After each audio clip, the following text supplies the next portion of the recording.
Hello everyone and welcome back to my channel. My name is Kieko. If you're new here, make sure to subscribe. So for the purpose of this video, I'm not wearing any makeup. I don't know if you can see, but my face is very shiny and red and I have enlarged pores. But anyway, just a quick disclaimer, I am not a dermatologist and I'm just going to be talking about my journey, the skin issues I've had for the past 11 years of my life, what the causes are, and just what I've been doing to help myself. So let me just start from the very beginning. So when I was a teenager, I had a lot of small spots on my face. This was like a typical teenage spot. It wasn't really acne, it was just like the really tiny bumps that would go in like 3 or 4 days. I had a lot of that on my face, but then it cleared up when I was around 16 years old. And then one day when I was 17, I just woke up with the worst skin ever. I didn't know what it was sudden. So this side of my face was completely red, like red as in tomato red, and I had like huge cystic acne, only on this side. This side was fine. So obviously I went to the GP back in London and they just said to me like, oh, it's acne, like at your age, 17, it's kind of common and a lot of people have acne, so you're just like going through that. So obviously I thought it was acne for a really long time. I tried everything for acne. They gave me different creams to put on my face where I had to try it for like 3 months. In the UK they don't allow you to see a dermatologist unless you pay for private, but like through a GP you have to try all their creams first and then they will refer you to a dermatologist. So in the end I never had the chance to go to a dermatologist. One of the creams they gave me actually left me a scar, so obviously I stopped using it, and I'm so glad that I just used it on like one part of my face. But it was horrible. Gradually the redness kind of shifted and went to this side, then it went up to my forehead, there was like some on my chin, and I thought, okay, this is really weird. When I was reading about acne, it just didn't really match up other than the big cysts on my face. I was like, okay, that's acne, but what is this redness?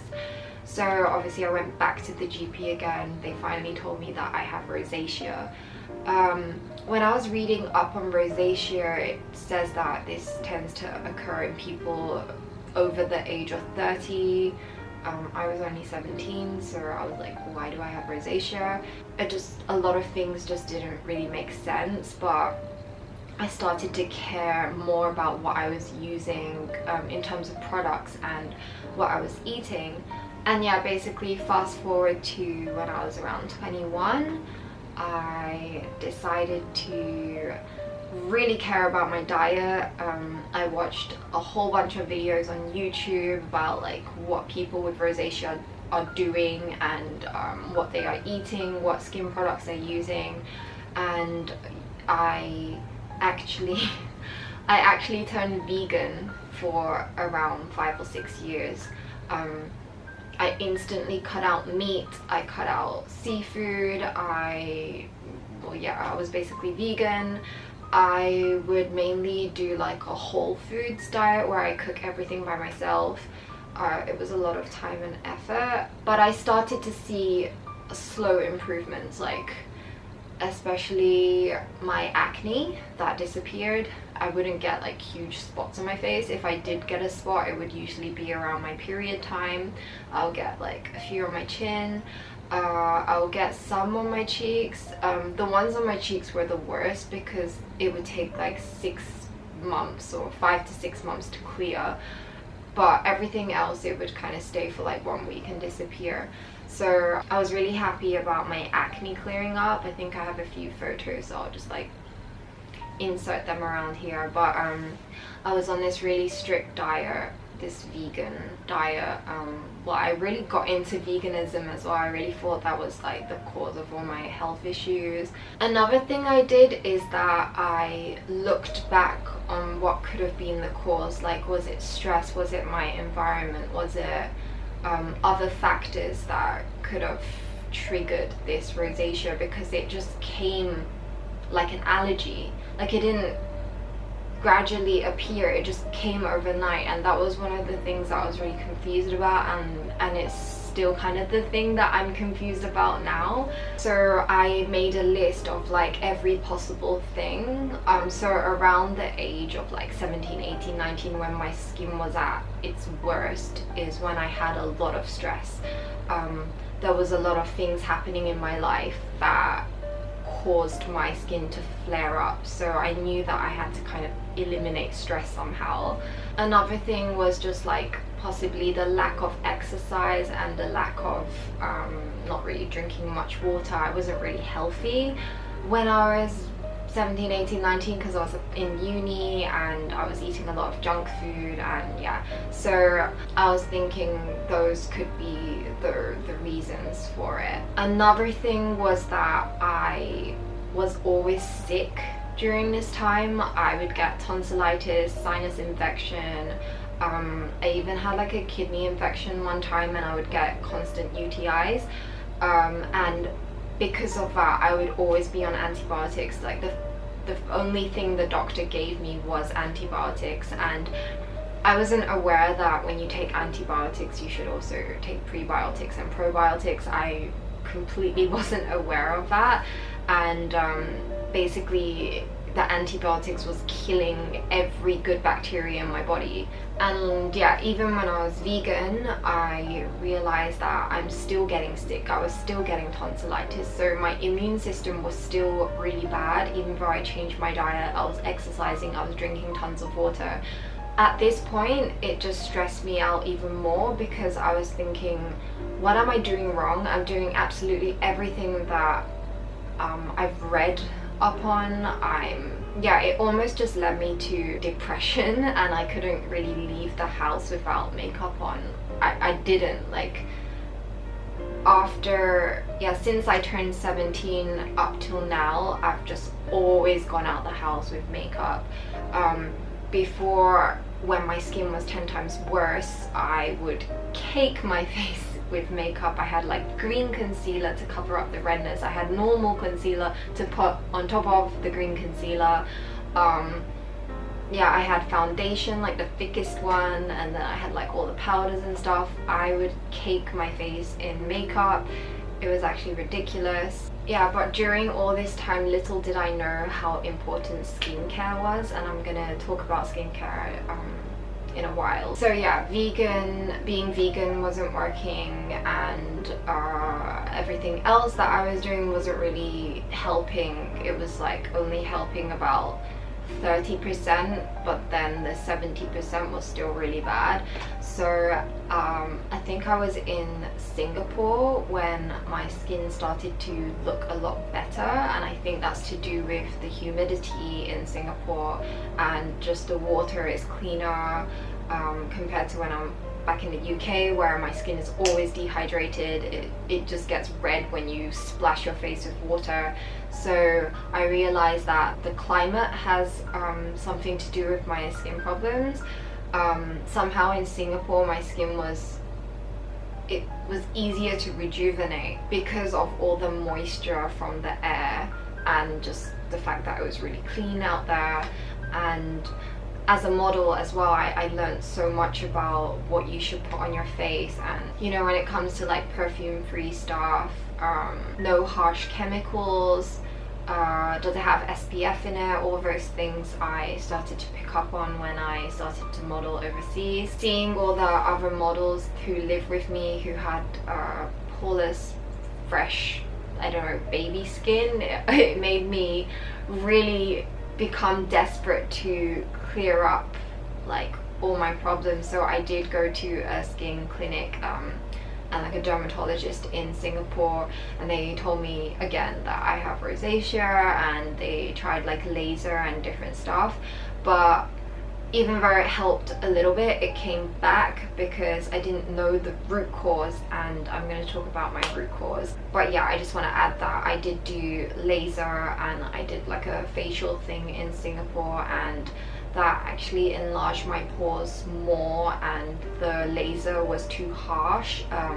The heat is actually not good for my skin type, and I have very dry, sensitive, acne prone, rosacea skin. It's just like those are the 4 main things.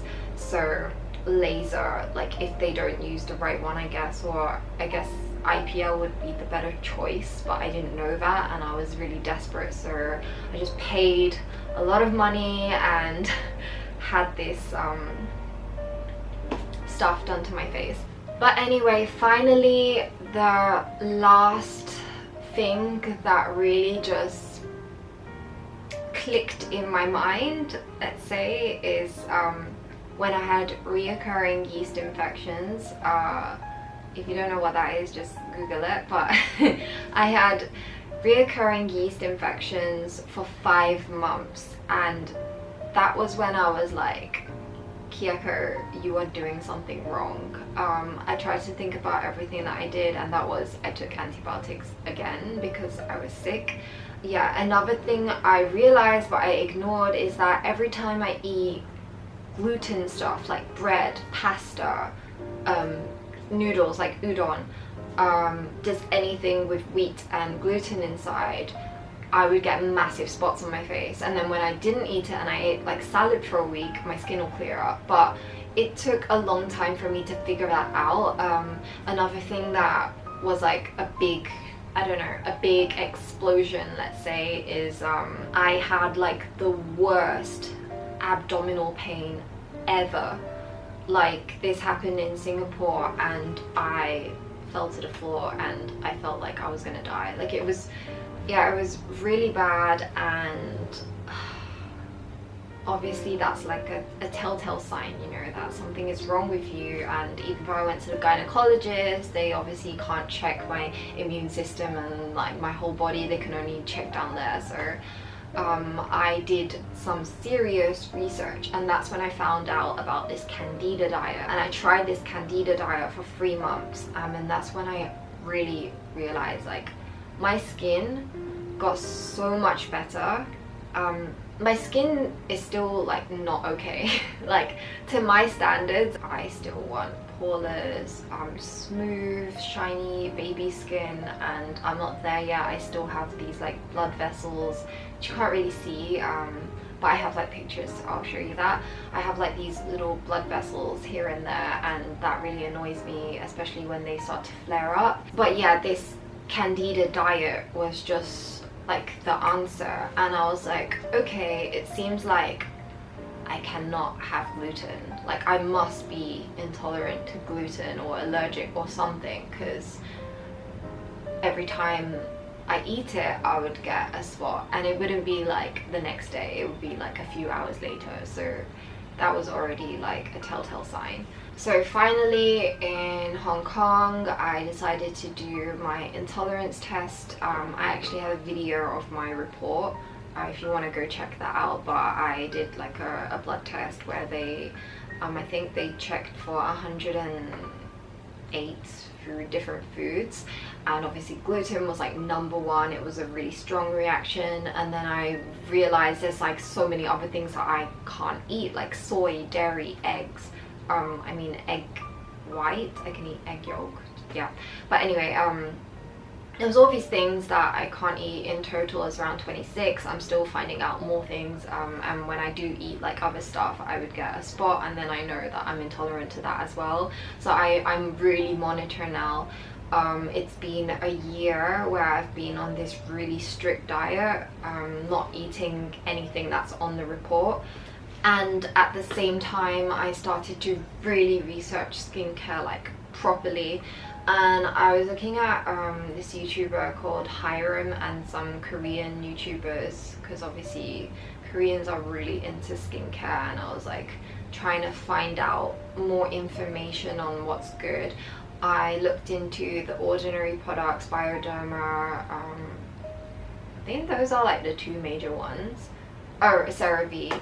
I looked into those, and I will do a skincare like routine video. But yeah, just cutting out the foods that I can't eat, as well as really focusing on skincare, making sure that I do morning and night every single day, it really helped. But yeah, as a model, it's so crucial to have really good skin almost every day, because you never know when castings are going to happen, you never know when there's going to be a photo shoot, and they really expect like the best from you.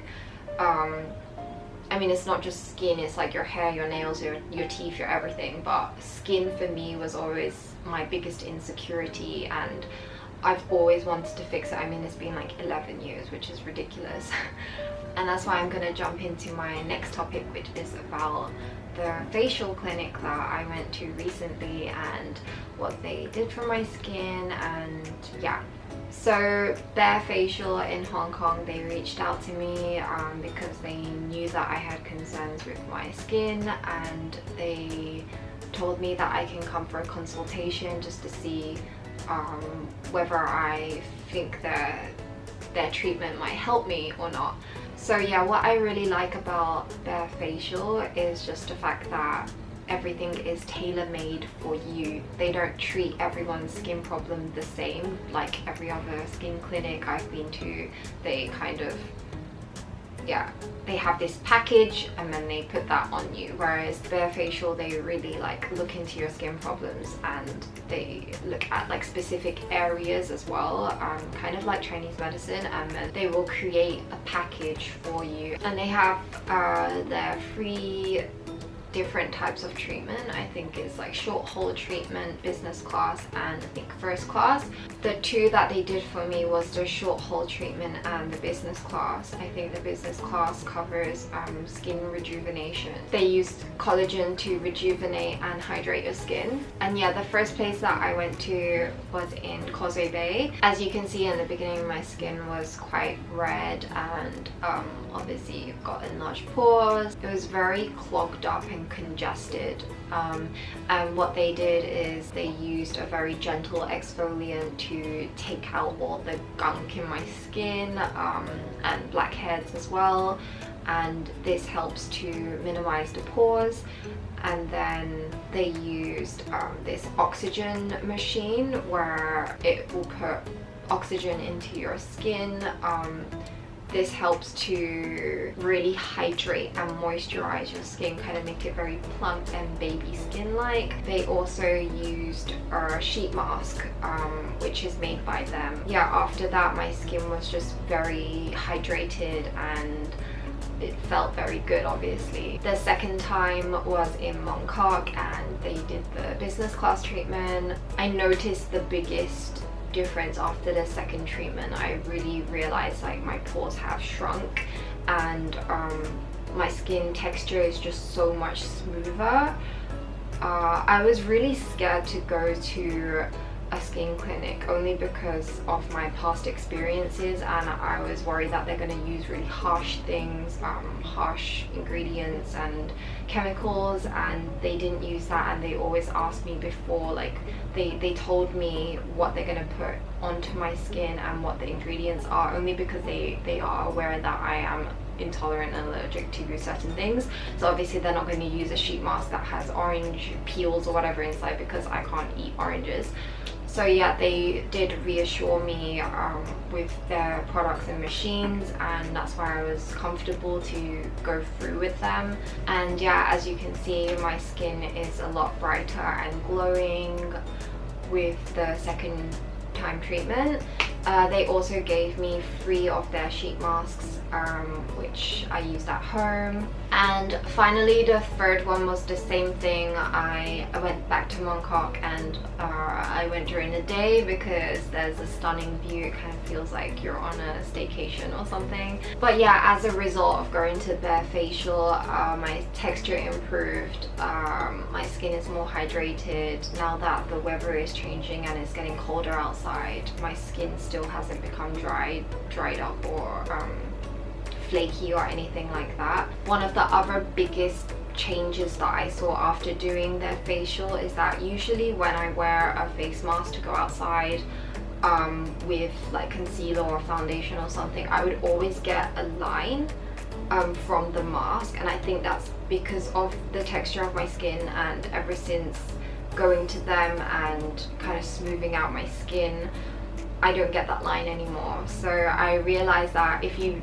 get a line in your face because of the mask, it's probably to do with your skin just not being as smooth as it should be. And yeah, because Black Friday and Thanksgiving is coming up, Bare Facial is offering my viewers a promotion. So if any of you are having skin problems here in Hong Kong and you just don't know where you want to go, you can try out Bare Facial. You could either choose A, which is the 10 times short hold treatment for 5,800 Hong Kong dollars. The original price was 8,880 Hong Kong dollars, or you can choose option B, which is 6 times of the business class rejuvenation treatment.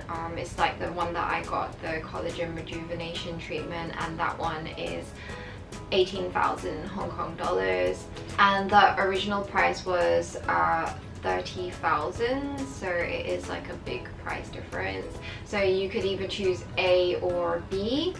But yeah, I am still on the road to recovery. I am still finding out different ways to sort out my skin and make it 100% perfect, because I do believe that rosacea can go, and even though it says online and the doctors tell you rosacea is permanent, I don't believe that, because I've seen a massive improvement with my skin, and it's not like the typical itchiness that they say, or like the sun is causing it, or alcohol. Like maybe those are small triggers, but I do think that the root cause is to do with allergies, intolerances, stress.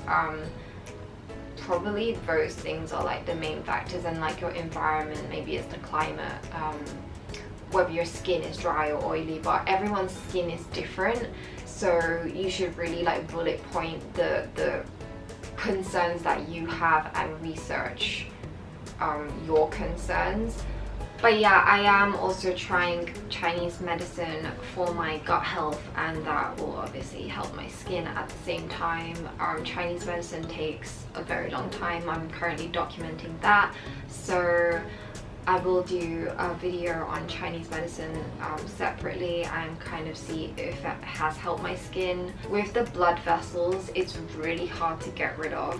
Like, I think I will probably have to do IPL eventually, or see a dermatologist here in Hong Kong, because I haven't done that yet. So yeah, skincare, Chinese medicine, my gut health, and my morning routine, night routine, those are probably going to be my next upcoming videos, so make sure you watch those. And to be honest, I can't believe I'm even sitting in front of the camera talking without makeup. Today I went outside without makeup for the first time as well, and without a hat on, I mean, because usually I like want to cover my entire face when I'm not wearing makeup, because that's how insecure it's made me. But hopefully you guys can relate if you also have skin problems. But yeah, thank you so much for watching this video, and I'll see you in my next one. Bye!